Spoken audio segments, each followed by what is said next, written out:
Well, hey, we'll go ahead and get started. So class, this is my master's Concordia program in athletic administration and coaching. There's the science class and the administrative class kind of combined in one. But this is a track and field, specific, sports specific course within our curriculum at Concordia University in the master's program. We're in our little sprint section, sprints, hurdles, relays, and two of my what I would consider very, very special people in my life. Coach Wade's over at UNLV. And they just have one name now. Yeah, it's the Wade's, right? But they're, instrumental with my development, my maturation. I could never thank them enough for everything they've ever done for me, from one thing to another, whether it's helped me in terms of understanding the administrative side of coaching or the event specific side, learning the ins and outs, and sometimes even giving me some, tough love. So I appreciate them, all the better for it. And we're very lucky to have them because they're going to be able to, share some insight, very accomplished athletes and coaches. And so they have very unique perspectives, I feel, when it comes to coaching, specifically within the sprints, relays, and hurdles. And Yvonne, Larry, would you guys mind introducing yourselves and to the class? Sure. So my name is Yvonne Wade. I am the Director of Track and Field and Cross Country at the University of Nevada, Las Vegas. I've been there 13 years. Prior to being at UNLV, I was an assistant coach at Long Beach State, where Chris was a student athlete at the time and one of the best athletes ever to come out of that program. And I'm so proud of him, and his journey through this coaching world. And he's honored to be here speaking to you guys because he's probably smarter than all of us. Both of us put together. So he has a lot more knowledge than we have, but I'll take it. But me personally, I was a hurdler. I went to the University of Colorado probably before you guys were born, and was a NCAA All-American in the hurdles. I ran for my birth country of Japan in two Olympics, the 1996 and 2000 Olympics. I missed the 2004 just by a smidget, and decided to put my spikes up and start a family and get into this career that all of you guys are in and aspiring to be in. So it's been a great journey. And I have the pleasure of working with my better half. I'm going to say it the better half this time, but and so we kind of do this together. So my name is Larry Wade. I am the +1, as you guys have heard. I coach as well. I don't even know where to start in regards to coaching. Graduated from Texas A&M University, NCAA national champion indoors and outdoors. 110 hurdler that, and ran one of the best in the world, I guess, at doing it. Turned coach, trained a number of professional athletes in the sport of track and field. Multiple, I guess, over 50 championship medals nationally and internationally on the professional level, from the Olympics to the World Champs and each country's national. Also coach at UNLV now, working for her. And you guys understand that if I'm sitting here because she's kind of like hanging this carrot over my head, if I don't, she's going to fire me. I'm his boss. So I'm going to say, so you're going to hear all great things tonight, just so you know that. I worked for her, which was a blessing and a curse at the same time, because the blessing is me being able to be around her every day. And the curse is she forces me to develop, even though I don't want to, on a daily basis. So she encourages me to get better at what I do. I thought they were going to be flip-flops, so I'm glad he said it that way. Right. So with that being said, that's who I am. And I think that's about the gist of it for me. Awesome. Well, I guess first off, like from each of you guys, if you don't mind sharing, what are some takeaways when it comes to maybe just generalizing your coaching philosophy and some things that you find that are important to you when you think about coaching sprinters, hurdlers, or the relays? Anything that sticks out to you that maybe some things that you wish you would have known when you first started that you kind of had to learn the hard way, or anything that you might think is like an oversight? Because we do have some coaches that might have maybe like distance backgrounds or different event group backgrounds, but there are a couple hurdle coaches up here, so that's pretty cool. But I want to go first, and the reason I want to go first is because with us being, husband and wife, we have kids, they got other things they need to do, like karate. So I get my turn to go to karate today, so I'm going to have to leave early since that's part of the job as well. But so I want to speak first. and I'm tell you a story of a brief experience that taught me one of the largest lessons I've learned in the sport of track and field as a coach. In 2008, I had 5 individuals qualify for the Olympic Games. And I was feeling pretty good about myself at that time. I had a young lady run sub 11, a young man run sub 10 and sub 20. At this point, I had young men's already run sub 45 in the 400. And I already had a sub 13 in the men's hurdles as well with a 12.5. So I'm feeling pretty good about myself at 12.5 in hurdles. I felt pretty good about myself. So I'm wearing my Olympic warm-up in the summer. First of all, I shouldn't even have it on. But I got my Olympic warm-up on in the summer, and I'm walking into a youth meet. And I see a club coach. And he was like, "Hey, Coach Wade, how you doing, man? Doing a great job, this and that." And I'm like, "Yeah, thank you so much." You know, like I'm really special. I wasn't. But I'm talking to him, and he asked me a question in regards to coaching. He says, "Coach Wade, do you know the secret to sprinting?" And I said, "Yeah." And I gave him this long philosophy of my thought process and what I think works and all the greatness and all these, different people I've worked with and all of this. And he says, "Yeah, so do you know the secret to sprinting?" Now I'm getting irritated because I just spent the last 5 to 10 minutes going through this long dialogue of what I thought the secret to sprinting was. And I'm like, "Okay, fine. What's the secret? Evidently, I don't know. You tell me." And he whispered it to me, and it made me extremely upset. He says, "Coach Wade, the secret to sprinting is to sprint." And I got so furious. I was like, "You know what? Whatever, get away from me." And I started walking to my car upset, right?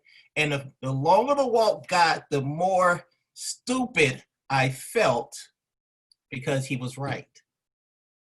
The secret to sprinting is to sprint. You cannot make people run fast without running fast. That means you cannot go tempo at practice at a slow pace and then all of a sudden think meet day, they're going to give you some extremely fast performance. You have to touch on that prior to competition. And as much as I wanted to not let it be as simple as it was, he was correct. So the one advice I can give you is this. 1, keep your ears, eyes open for all the information that comes in because you don't know what you can and cannot use. All right? That's the first piece. Secondly, no matter what you do, train for racing, not for training. Right?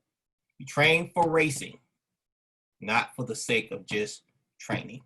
There are going to be some people that are going to be amazing athletes and they can train all day and they can run all day and do intervals all day. But meets, they might not be able to pull it off. But then you got people who are going to race at practice. They're going to try their best. But when competition comes, they're going to line up and they're going to give you an amazing performance because they're training to race. Right? That's the number 2 thing. The number 3 thing is this one. And hopefully I don't get it wrong. You can get strength out of speed, but you cannot get speed out of strength. You guys understand that? All right? I'm going to say it again. You can get strength out of speed, but you cannot get speed out of strength. You guys get it? Now, I know it's not if you get it, raise your hand so you kind of get understand. Yeah. He's like, "I don't know, maybe." Right? So, and I say that because you can run, say, speed endurance, you can run 600s, 800s, and 1000s if you got someone run the 400, and they'll be strong. They're not going to be fast. All right? Understand that. They'll have one strong pace all the way around. They won't die out. But they're not going to be able to be very fast the first 150 of that 400. Right? So that's my tidbit. That's my takeaway. So those are 3 major pieces that I know I use and 3 major pieces that have allowed me to continue to put my girls in the top 5 in the world over the last 5 years. All right, so. Yeah, totally, definitely agree.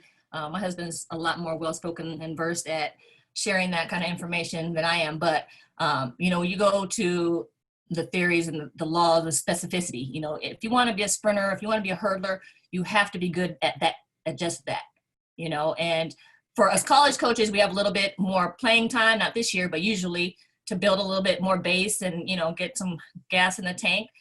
But whether you're a high school coach or a junior college coach, depending on what your goal is, you have to work on that goal from the very start. We're sprinting on day one. We might be in flats, we might be on the grass, working on those mechanics, but it has to help what we're trying to accomplish. I'm not trying to make a 100-meter person a great 800-meter runner. That's not what they're there to do. They're going to be great 100-meter runners. So we're going to start that from the very beginning, working technique, working power, working, you know, he's showing them angles of block angles from the day one, you know.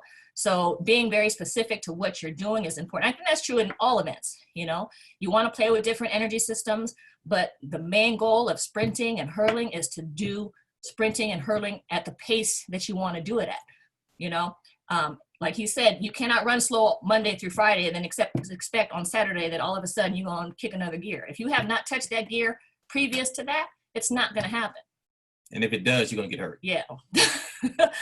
And you won't be able to, you know, do it again, you know. So you really have to start early and, you know, dumb it down a little bit maybe in the beginning, but they have to get versed at repeating the movements that they need for what they have to do on Saturdays, Fridays or Saturdays.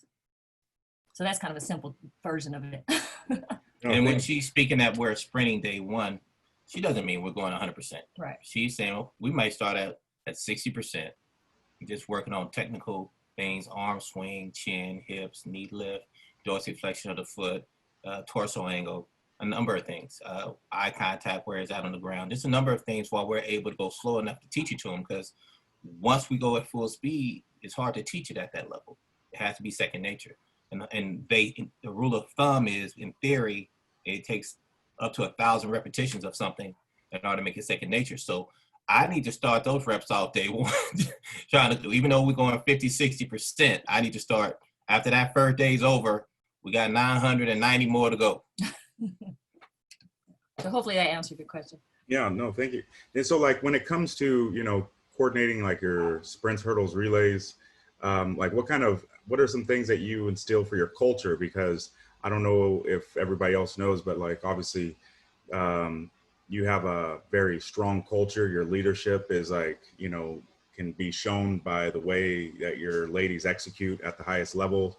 And obviously through that level of like maturation, like how you help them mature, what are some things that you guys do to help instill maybe the culture, or it help them with that mindset piece to get them to, you know, mature? Because I've seen you take young ladies from very beginning or young ladies that are come in with certain levels of experience and really help mold them to be a mature competitor, because I've seen a lot of very skilled people, but not being able to execute because of maybe a lack of maturation or that culture or that kind of understanding or mindset. So maybe what are some takeaways that you guys have with that component? I'm going to speak first because I'm going to give my husband some credit. I don't want his head to blow up too big.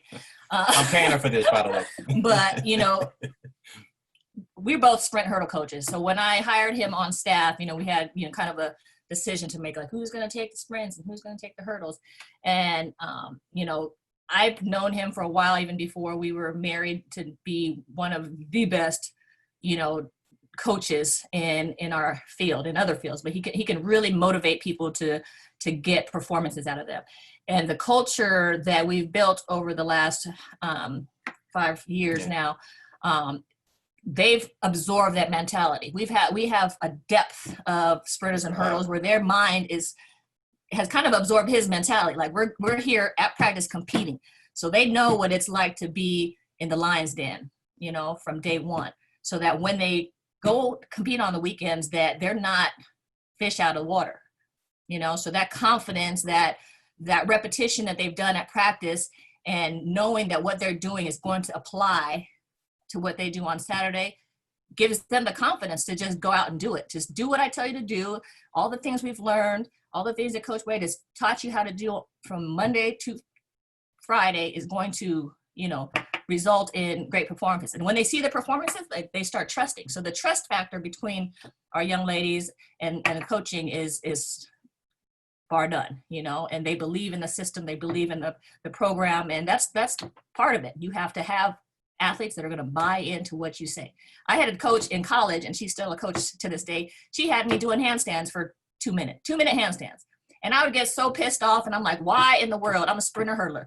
Why am I doing handstands? And excuse me, because we're recording, because she says, I want to make you a tough bitch. And I was like, okay.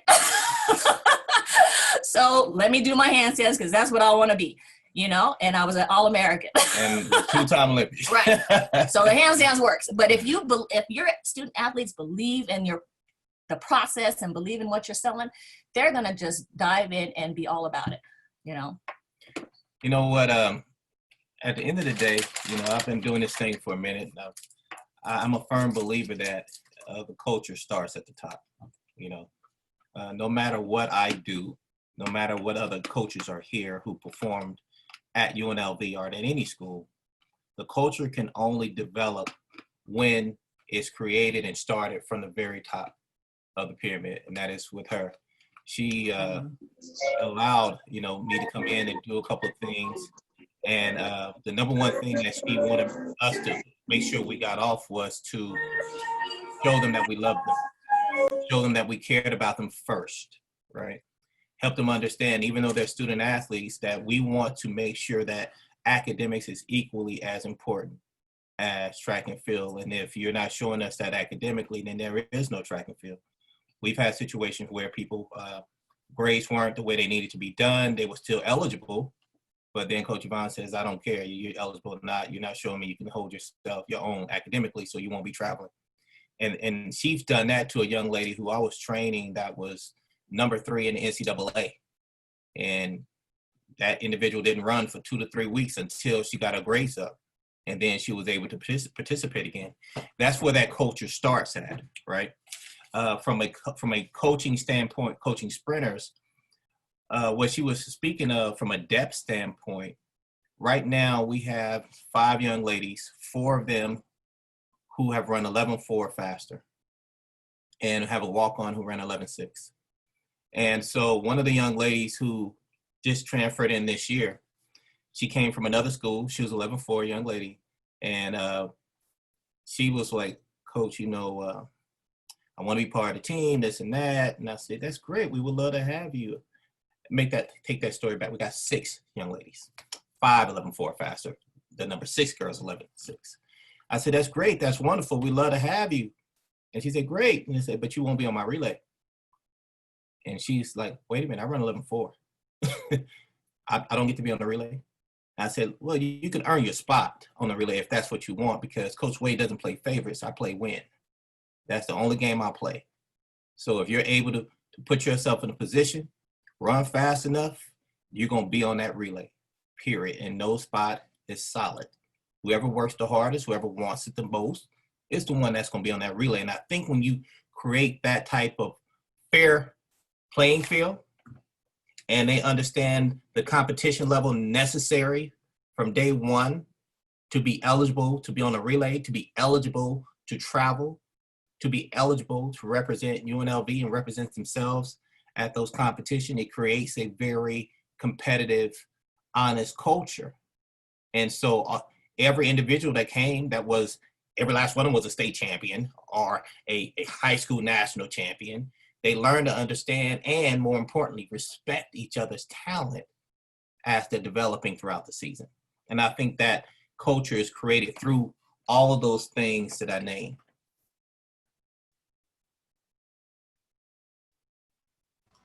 Well, I mean, and I can say firsthand from watching it, from having, have athletes, with that program, and watch it over the years, that is the culture. And I think being able to talk it is one thing, but then to be able to live it is totally different, because as you guys would probably agree, it's not easy to hold that line, and so. Listen, she gets it done. I wish I could take credit, because trust me, when you tell me the number 3 girl in the nation can't compete, and I'm like, wait a minute, come on now, why can't her? And she's like, nope, I don't care if she never jumps. She's never gonna get out there until she can show me this.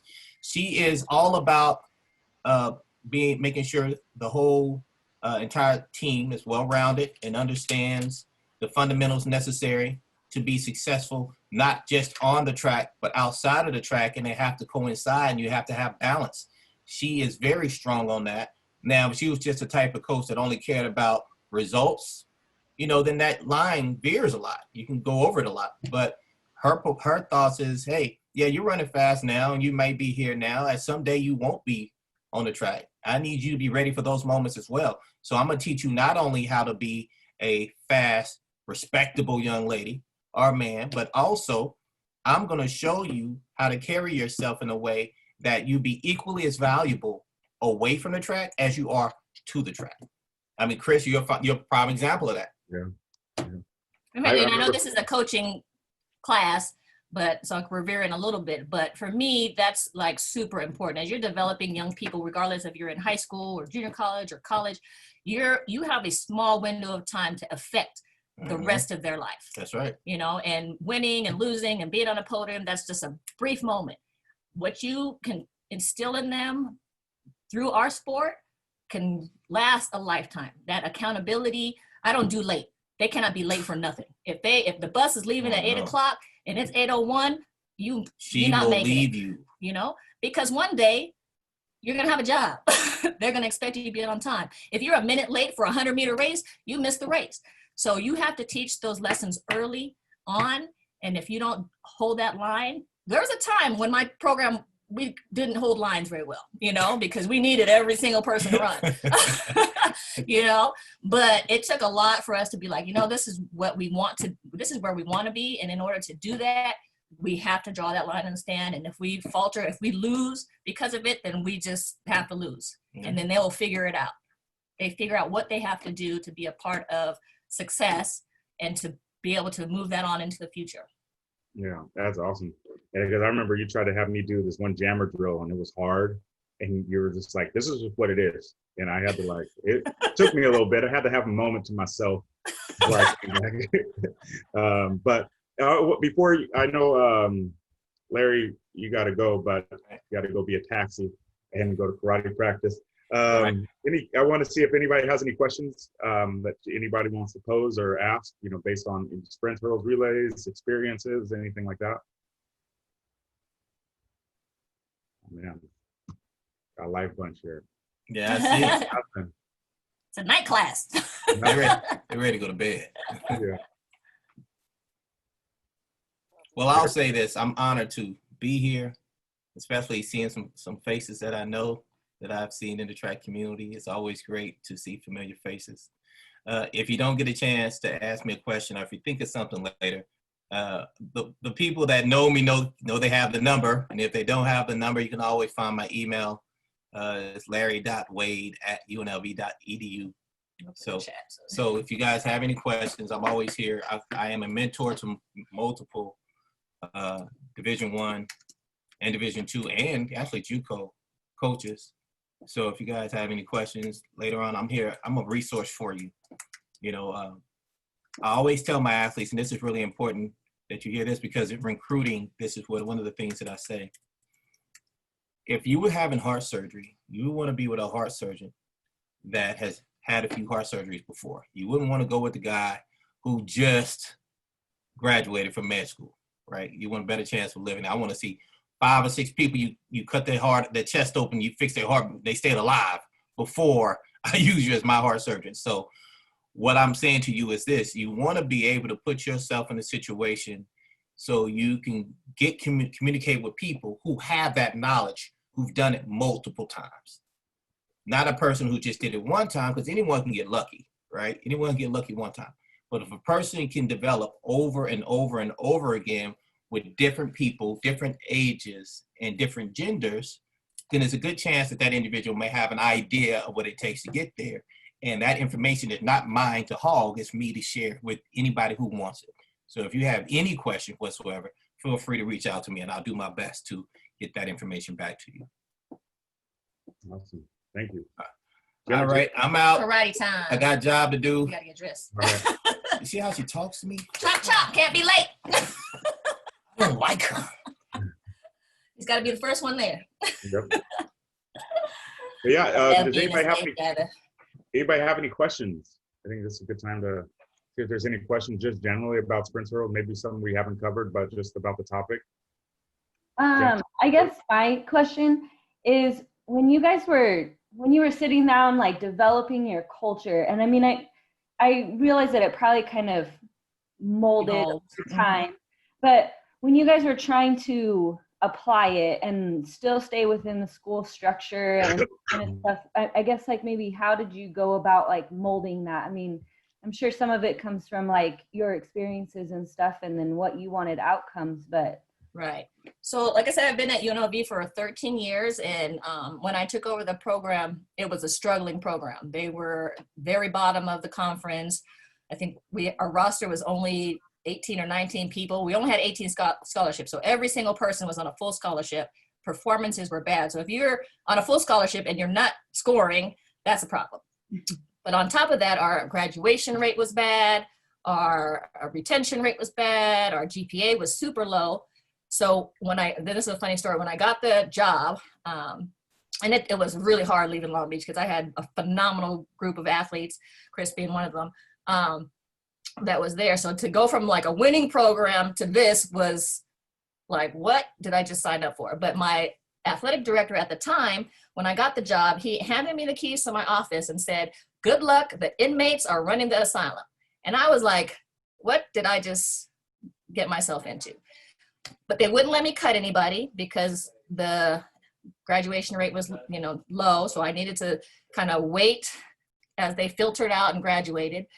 So it was a slow process. So when you have a program that performs at that level, when the marks aren't very fast, I had to make a decision to go for the academic culture first. Like, let me go get so-so athletes who are really smart, and change that culture first. And then once in a while, we'd get a decent athlete that did something, at the national level or at the conference level, but from 11 teams, we'd like be 10th or 9th or 8th, it sucked. It was really a miserable time to have to filter out some of the riffraff that was part of our cultures. And then when, coaches are calling you and I got this girl that runs, a time that you would never consider to put on a team, but you're like, okay, well, I have to get that because I don't have anything else, So, veering the lines, the standards that I had in my mind was hard, it's hard to kind of maneuver that. But when we got to like an okay place, that's when, and my husband helped me quite a bit because, both of us have been All-Americans and he was a national champion. And we came from, very big programs, and he was kind of an eye opener for me and was like, Yvonne, when I hired him, he was just like, what are we doing? Like, you've been, you're a national champion of Japan, you're All-American. Why are we, settling? Like this, we got to like draw the line. If Oregon wants them, if USC wants them, we want those people, and you have to start believing, like, regardless of what level you're at, if you're a mid-major program or a smaller school, you have to start believing that you deserve the same and that you can coach the same type of athletes. And it takes one. You get one person to come and perform at a certain level. We sent a girl to the Olympics. Then people start like looking and saying, well, they're doing something over there. Let's see what they can do with somebody else, and then the culture starts building, and now it's at a point where like people who don't maybe want to go to a Power 5 because it's, such a machine, they want to come somewhere that's a mid-major that they know that they can be coached and still compete at a very high level. So it took a while and it was a little frustrating in the beginning, but we don't consider ourselves mid-major, even though we are, we're a mid-major school with Power 5 mentality. And so I think no matter what level you're at, you have to start believing, that you're where you want to be and selling it so that those type of athletes will start attracting to that, if that makes sense. Let's see, based on experience on developing a building positive culture, what would be a top reason that a young student should consider track and field? By young, I mean elementary, middle school ages. I don't know, that's a hard one for me because I actually didn't start track and field to my senior year in high school. I did other sports. I think for me, watching youth track and stuff, sometimes to be honest, I'm motivated by it, but sometimes I'm like, some of these kids need a break, you know? So I think you just have to let them enjoy their development. If they want to do multiple sports, let them, because you know, you're developing skills where you're playing soccer or football or any other sport too. And if they love to run, then let them run. If they don't, then don't, you know. I think young people can kind of cross both sides of it and still develop in a way. But, you know, track and field, you know, we love it. That's why we're here. You know, it's not the biggest paying sport. It's not the glitz and the glamour. And I think no matter what age you are, you have to really, truly love what you do. And so no matter if they're in elementary school and if they just enjoy running, you know, start them off with little road runs and 5Ks and, you know, little youth meets. And if they enjoy the thrill of competition, then let them do it, you know. But you can kind of tell, you know, if a kid has it early on, you know, and foster it as best they allow you to without pressuring them, I think.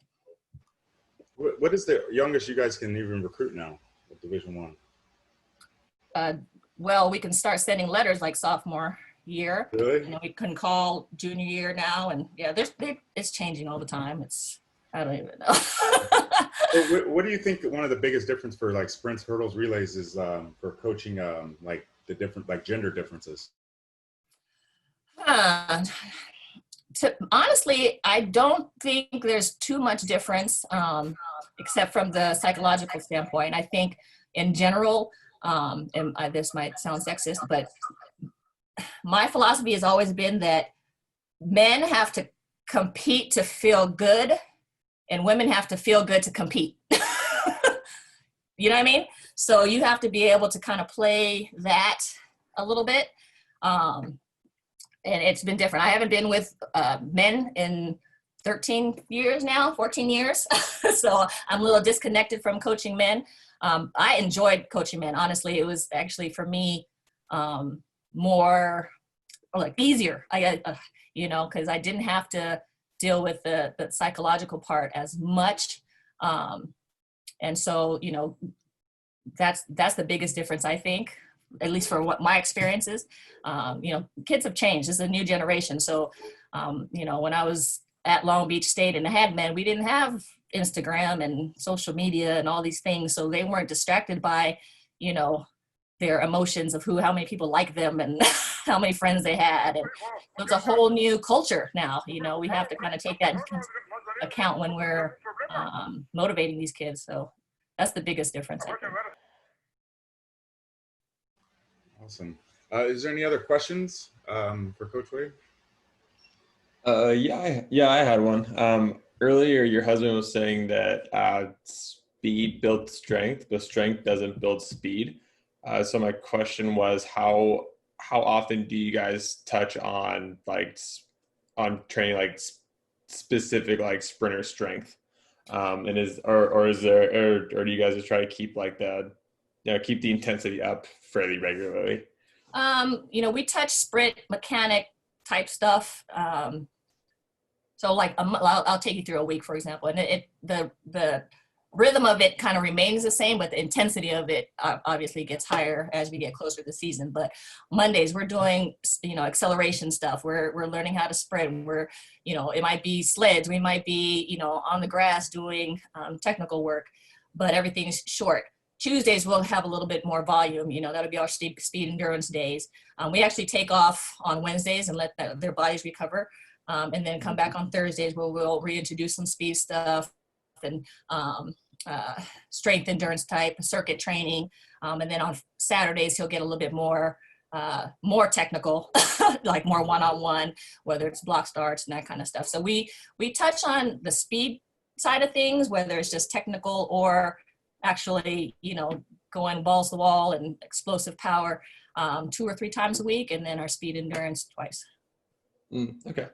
We're letting their bodies recover, of course. Yeah. But yeah, I think you know what he meant by saying that is, we don't believe, and it took me a while to think that too, because back in the day I used to do like a lot of 600, you know, for 100. I used to coach the 100 and 200 before he came, and you know I would do 500s and 600s, you know, in early fall, and I'm like, for what? You know, so it took me a while to evolve into like, okay, let's, you know, and this is a very exaggerated, over exaggeration of a example, but, you know, doing 6 100s, you're still getting the same volume as a 600, but it's more quality, you know, versus quantity, and applying it to exactly what you're trying to do. Different stimulus, different Right, energies. different stimulus, and you want to have that stimulus go for what they're trying to do. Race preparation, that's a big for us, you know, so making sure they know what it's going to feel like, and the different, and he's a great teacher. Like, he'll bring them in and explain to them, like, these workouts are going to help you from 0 to 30. This workout's going to help you from 30 to 60. And then those 250s that we do, that's going to make you look good at the end, you know, and, you know, get your top end speed and all that kind of stuff. So he's a really good teacher of it. And I think them understanding the why behind his madness is really important, because it's trust. Yeah, any other questions, comments? Struck while the iron's hot. No, all right. Well, Coach Wade, I definitely appreciate you. I don't want to take up too much more of your time, but I mean, if nothing else, it was great to see you. Yeah. Don't be a stranger. I know it. it's COVID. Stay safe, everyone. And I look forward to see you guys on the track. And our emails are in the chat. So if you ever have any additional questions that you can't think of, please do not hesitate to reach out. We are always here. And he is the best. Like, Chris, I love him to death. Awesome. Yeah, and I didn't even have to pay her that much to say that. So that was good. He just owes me like a glass of wine or something later when I say. All right, guys. All right. Thanks. Thank you. All right. See Thank you. you. Class, we're gonna. So if you want to stick around, I had some, you know, real weird. I used the new software to do the videos, and how it uploaded didn't upload to YouTube the same way I wanted it to. So it's kind of frustrating. But I wanted to kind of open that up and open up that discussion for those that might have seen it prior to me uploading the new presentation, which is a lot shorter, but all in all, just kind of one of those things where I definitely want to give everybody a chance to see if they have any questions based on the discussion question. I know I talked to Deb, and really kind of getting some, you know, insight on her perspective of the discussion question, and you know, also information when it comes to you know, anything else you guys might need with the class, or the text, or the readings, or anything. All good. All I right. just really like the articles, like the hurdle ones. Like for me, I feel like, I mean, I've been pigeonholed for a while, but I spend a ton of time with hurdle stuff, and some of the articles had some different drilling and just said in a different way, just done a little bit different than what I've seen or what I've been doing in the past. And so, I mean, I feel like as far as like with hurdles, I know like some people talked about hurdles in their discussions, and for me, just like the more knowledge and the more drills that I've seen, because every coach does them just a little bit different, and maybe has a little bit different turn or twist on them. And I just thought that was super cool. And like the articles is just kind of looking at maybe a drill that you've seen or whatever for a million times, and it's just done a little bit differently. So I don't know, I thought those were really helpful for me. Good. Yeah, and that's the thing too, like, and so just kind of based on our readings and being able to take different things and maybe see things that we don't necessarily agree with, or we think that could be different, you know, and, you know, at least challenging our thought processes on how we think about sprints, hurdles, and relays, and how we teach our athletes, whether they're youth, high school, collegiate, elite, you know, that whole, the pedagogy of the teaching, and how to get them to, you know, execute. That's when the technical components can really come into play, just like playing that game. So, but yeah, any other insights, questions, comments? I mean, that at least, so what I'm going to do is I have a bunch of journal articles. So they gave me a little bit more space, because what ended up happening, I started uploading videos to the Blackboard, and it didn't have enough space. I guess I maxed out the Blackboard space here. So they gave me, I think, like 5 more gigs. So I'm going to be posting the videos and the articles on here, so I got some room. But I will like be cycling the articles a little bit. So if you do get a chance to see them, maybe download them if you're kind of semi-interested, just so when I cycle through that, you don't lose it. Okay. But other than that, yeah, you guys are good to go. Unless there's any other questions or comments about this week or about the lectures, or because like I said, they'll be putting together, you know, the rest of the sprints and hurdles, relays stuff. So, yeah. Chris, I've got a question. Yeah. Are we going to be taking relays out separately, or is it something that we should address now that we're in sprints and hurdles? Because I think sometimes relays have, it's like its own beast. I would say relays, well, I mean, is within this section, within the class, is like, yeah, it's in here. And we don't go too much into relays because everybody's from maybe a different associations, and there are different rules, like scholastically, collegiately, and internationally as relates to like relay zones and things like that. Some of the temperaments of relays have definitely changed over the years. And when I say that, I mean like, you know, obviously the exchange zones, and people are adding like mixed gender relays and 4x8 sprint medleys, and distance medleys and stuff. But I just kind of talk about within the lecture, just 4x1s and 4x4s, making sure that we understand, you know, the acceleration aspect of it, and, you know, making sure that we keep the baton on the inside, that we're not I don't really go into the debate behind the push pass or the upsweep, just because I think that's all preference. For me personally, you know, maybe I'm indoctrinated, whatever, but, you know, I'm all about the push pass and, you know, the benefits that comes with versus the upsweep. I just haven't seen anything definitive or heard anything ever that has swayed me otherwise to believe in the upsweep for the short relays. But for the 4x4s and also even a little bit with the 4x1s, like relay order and how to, you know, create talent identification. Like, for instance, I talk about, you know, your starters should be people that do starts all the time. And who are those athletes? Most of the time, they're like short hurdlers. They should, you know, lead off legs because they're very consistent, because they do starts most of the time. And then, you know, the whole debate where you put your fastest person, usually theoretically, especially at the higher levels, you're putting your fastest person on the second leg because they should be running a longer leg, and you want them with a running start and being able to push into that third leg. You want your most competitive person maybe at anchor. And I've even seen, you know, or heard theories of putting like a 400 hurdler on the third leg, just because they're good with a running start, they have good rhythm, and they know how to sprint on a curve, and they're really strong with their stride pattern. So, you know, like those are all different like little strategies or, you know, takeaways that could be considered for, but yeah, that's kind of just the general stuff that we talk about within you know, within the class here.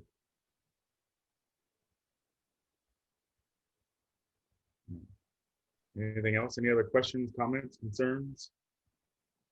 Yes, I have Good. more. Is this working?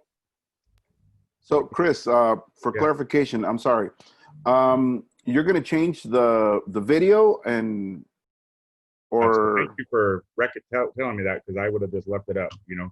But because like I said, on my playback, everything's good. But when it gets, for some reason, when I do the transfer up software, yes. it just re-upload it.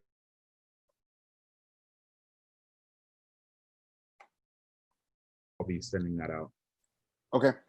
Yeah. And Jeremy, go ahead and tell your mic is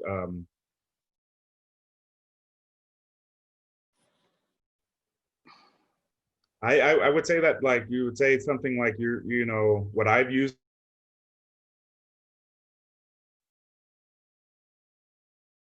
out there with every, you know, the different events. I say, hey, I'm going to pick my relay pool from, you know, the best times. Sometimes that, you know, could get them to step out of their comfort zone.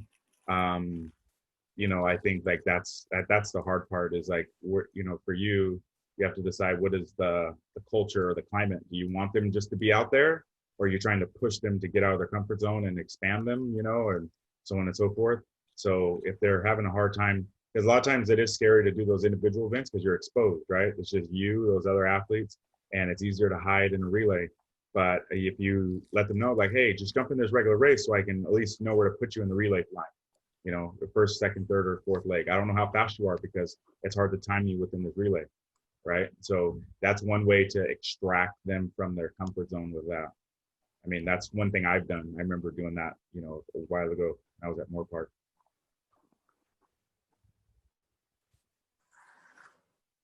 Hope I answered your question.